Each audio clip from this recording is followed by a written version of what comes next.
Hi friends, ગઈ વખતના લેક્ચરમાં in last lecture we discussed about weak acid and weak base. Okay, in today's lecture question is discuss the nature of acid base conductometric curve for the titration of strong acid and weak acid mixture with strong or weak base. બરાબર, તો આજે આપણે જે છે એ ટાઇટ્રેશનમાં mixer લેવાનું છે strong acid અને weak એસિડનું, અને એની સ્ટ્રોંગ બેઝ અને વીક બેઝ આરે ટૂંકમાં ટાઇટ્રેશન કરવાનું થશે. બરાબર, તો હવે આપણે કેવું કરશું, અત્યાર સુધી કેવું કરતા હતા 25 કે 50 ml આપણે સિંગલ લિક્વિડ લેતા હતા. ઇટ મીન્સ કે જો સ્ટ્રોંગ એસિડ હોય તો હાઇડ્રોક્લોરિક એસિડ છે તો એ સિંગલ લેતા હતા, એ એક જ હતું, જ્યારે વીક બેઝ જ્યારે નહોતું. પણ આજનું આપણો જે મિક્સર હશે એમાં તમારે બંને લેવું પડશે. બરાબર, સ્ટ્રોંગ એસિડ લેવાનું અને વીક એસિડ લેવાનું, એસિટિક એસિડ લેવાનું. સ્ટ્રોંગ એસિડ 25 ml હોય તો 25 ml સામે શું લેવાનું, વીક એસિડ, એસિટિક એસિડ. બરાબર, તો હવે આપણને એક કવની જગ્યાએ ટૂંકમાં આપણને એક કવ મળતો હતો, એક એન્ડ પોઈન્ટ મળતું હતું, એની જગ્યાએ આપણને કેટલા એન્ડ પોઈન્ટ મળશે, 2. બરાબર, તો એ રીતે આપણે ટૂંકમાં કેલ્ક્યુલેશન કરવાની થશે. અને જે આપણે નોર્માલિટી ફાઇન્ડ આઉટ કરતા હતા N1 V1 is equal to N2 V2, તો એ પણ તમારે કેટલા ફાઇન્ડ આઉટ કરવાના થાય, 2 વખત. એક વખત સ્ટ્રોંગ એસિડ માટે અને બીજી વખત વીક એસિડ માટે. તો ચલો શરૂ કરીએ. તો જોઈએ આપણે let's mixture of strong acid and weak acid with strong base titration consider as the titration of mixture of HCl and acetic acid with NaOH. કે આપણે અત્યારે સૌ પ્રથમ સ્ટ્રોંગ બેઝ લેશું એટલે કે NaOH.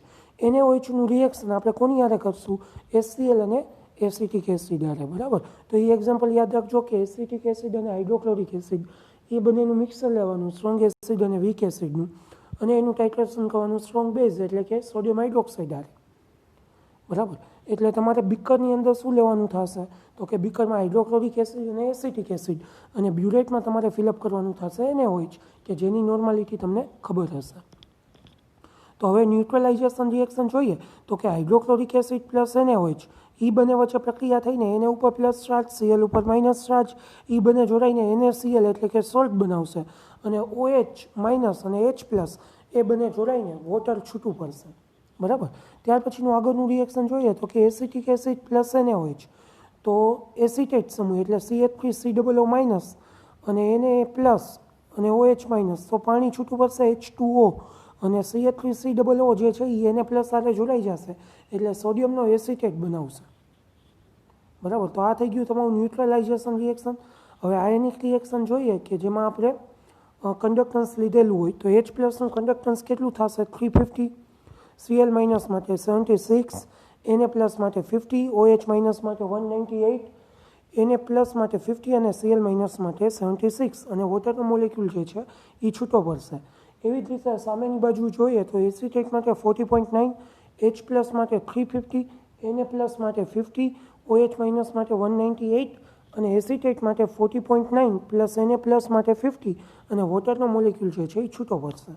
બરાબર, તો આ રીતે આપણે ટૂંકમાં રિએક્શન થશે. હવે આપણે ડિફાઇનાઇટ વોલ્યુમ લેવાનું. ડિફાઇનાઇટ એટલે પહેલાંથી નક્કી કરેલું, પછી હોય અથવા 50 હોય તો 25 ml બેયનું મિક્સર લઈ લેવાનું, સ્ટ્રોંગ એસિડ 25 ml અને વીક એસિડ 25 ml. બરાબર, ડિફાઇનાઇટ વોલ્યુમ લઈ લીધું, એને કન્ડક્ટન્સ સેલ આરે જોઈન્ટ કરવાનું, અને કન્ડક્ટન્સ સેલને કંડક્ટોમીટર આરે જોઈન્ટ કરીને ટૂંકમાં પ્રવાહ ચાલુ કરવાનો. In the mixer of strong acid HCl completely ionized, but in the presence of strong acid HCl, weak acid, acetic acid cannot ionize. કે હવે સૌથી પહેલાં કેવું થશે કે અહીંયા અલગ રીતે રિએક્શન થાય કે બંને એસિડ પ્રેઝન્ટ છે, સ્ટ્રોંગ એસિડ પણ છે અને વીક એસિડ પણ છે. એટલે વીક એસિડની સ્ટ્રોંગ એસિડની હાથીમાં જે વીક એસિડ છે આપણો એસિટિક એસિડ એ પહેલાં આયોનાઇઝ થશે નહીં. સૌથી પહેલાં કોણ રિએક્શન આપે, તો કે જે સ્ટ્રોંગ હોય એ આપે. એટલે આ રિએક્શનની અંદર હાઇડ્રોક્લોરિક એસિડ જે છે એ આપણો સ્ટ્રોંગ એસિડ છે, એટલે સૌ પ્રથમ એ રિએક્શન આપશે, અને એ પૂરેપૂરો વપરાય છે, પૂરેપૂરું એનું આયોનાઇઝેશન થઈ જાય ત્યાર પછી વીક એસિડનું આયોનાઇઝેશન થશે. એટલે સૌથી પહેલાં ટાઇટ્રેશન જેવું આપણે ચાલુ કરશું એટલે હાઇડ્રોજન આયન જે છે H પ્લસ આયન એ હાઈલી મોબાઈલ આયન છે, એટલા માટે શરૂઆતમાં તમે કંડક્ટિવિટી જોશો તો તમને હાઈ જોવા મળશે, જે આપણને ફિગરમાં જોવા મળે છે. બરાબર, ત્યાર પછી સ્લાઇટલી ડાઉન થશે, વળી પાછું થોડુંક વધશે, અને બીજો એન્ડ પોઈન્ટ આવશે ત્યારે વળી પાછું વધશે. બરાબર, તો આ રીતે રિએક્શન પૂરેપૂરું થશે. સમજાય છે? એટલે પહેલાં માટે આપણે શું કરવાનું, HCl હારે રિએક્શન થશે એટલે આપણને ગ્રાફમાં જોવા મળે છે એમ પહેલાં કન્ડક્ટન્સ હાઈ હશે, ત્યાર પછી ધીમે ધીમે સ્લાઇટલી ઘટશે, પછી ધીમે ધીમે વધશે અને છેલ્લે એન્ડ પોઈન્ટ આવશે એટલે વળી પાછું કેવું થઈ જશે, ડાઉન થઈ જશે. બરાબર, એકદમ ઉછાળો આવી જશે. પછી ઘટશે મતલબ કે પહેલાં સ્લાઇટલી વધવાનું, પહેલાં કન્ડક્ટન્સ વધી જશે, ફૂલ થઈ જશે, ત્યાર પછી ઘટશે એટલે આપણને પહેલો એન્ડ પોઈન્ટ મળશે કે HClનું પૂરેપૂરું આયોનાઇઝેશન થઈ જાય, ત્યાર પછી એસિટિક એસિડનું આયોનાઇઝેશન થાય એટલે વળી પાછો કન્ડક્ટન્સમાં વધારો જોવા મળે ને ત્યાર પછી બંને પૂરેપૂરું વપરાઈ જાય ને તેમ છતાં આપણે એને બ્યુરેટમાંથી એડ કરીએ તો NaOH એટલે Na પ્લસ અને OH માઇનસની આયનની હાજરીમાં વળી પાછું કન્ડક્ટન્સમાં શું જોવા મળશે, વધારો. બરાબર, એટલે તમને જે છે એ ટૂંકમાં ફિગરમાં દેખાય છે એ પ્રકારનો પૂરેપૂરો ગ્રાફ જોવા મળશે. બરાબર, તો કન્ડક્ટન્સ જે છે એમાં રેપિડલી પહેલાં ડિક્રીઝ થશે અને ત્યાર પછી રેપિડલી જે છે એ વધારો થશે. એટલે A અને B એમાં ઘટાડો થાય છે, ત્યાર પછી B અને C એમાં સ્લાઇટલી વધારો જોવા મળશે અને ત્યાર પછી C અને D એમાં પણ વધારો જોવા મળશે. એટલે V2 અને V3 બે એન્ડ પોઈન્ટ મળશે. V2 ઉપરથી સૌ પહેલું એન્ડ પોઈન્ટ આવશે એ HClનું આવશે એટલે V2 ઉપરથી તમને HClનું મળી જશે અને V3 ઉપરથી તમને કોનું મળશે, એસિટિક એસિડનું. બરાબર, તો આ રીતે આખું જે ટાઇટ્રેશન છે એ કમ્પ્લીટ થઈ જશે. ને BC લાઇન જે છે એ આપણને ટૂંકમાં ન્યુટ્રલાઇઝેશન બતાવે છે કોનું, એસિટિક એસિડનું, જે સ્લોલી ઇન્ક્રીઝ થશે. ને ત્યાર પછી CD લાઇન જે છે એ રેપિડલી વધી જાય છે કારણ કે વધારે પ્રમાણમાં Na પ્લસ અને OH માઇનસ આયનનું જે છે એ વધતું જાય છે. બરાબર, તો હવે આપણે જે ટાઇટ્રેશનને કોન્સ્ટન્ટ ટેમ્પરેચરે લેતા હોઈએ તો પ્લોટ ડ્રો કરીએ કે acid conductance versus volume of NaOH જે આપણે એડ કર્યું છે એ, તો આપણને આકૃતિમાં દેખાય છે એ પ્રકારનો ગ્રાફ આપણને જોવા મળશે. તો જે બે લાઇન છે એ આપણને એન્ડ પોઈન્ટ બતાવશે ને પહેલાં સ્ટ્રોંગ એસિડનું મળશે ને સેકન્ડ સેક્શન જે છે એ વીક એસિડનું બતાવશે. તો આપણને આકૃતિમાં બતાવ્યું જો N1 is equal to N2 V2 divide by V1. બરાબર, હવે જે આપણને V જે ત્યાર પછીનું છે તો પહેલું V2 આપણે બાદ કરવું પડે એટલે તમે V2ને બાદ કરી નાખવાનું. V2 ને V3ની વચ્ચેના જેટલા ml છે એટલા જ આપણે લેવાના થાય. એટલે V3માંથી V2 બાદ કરી નાખશો એટલે જેટલો આપણને ml મળે એ ml સેકન્ડરી એટલે એસિટિક એસિડ માટેના થશે. એટલે એમાં ખાસ ધ્યાન રાખવાનું કે V3 માઇનસ V2 આપણે લેવાનું છે.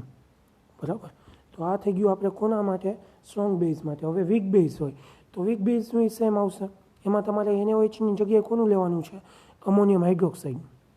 બરાબર, તો એમોનિયમ હાઇડ્રોક્સાઇડ લઈને ઉપરનો જે ક્વેશ્ચન છે એના જેવું જ કોપી ટુ કોપી રિપીટ લખી નાખવાનું છે, કાંઈ પણ ફેરફાર વગર. તો એ ક્વેશ્ચન એના જેવો જ છે.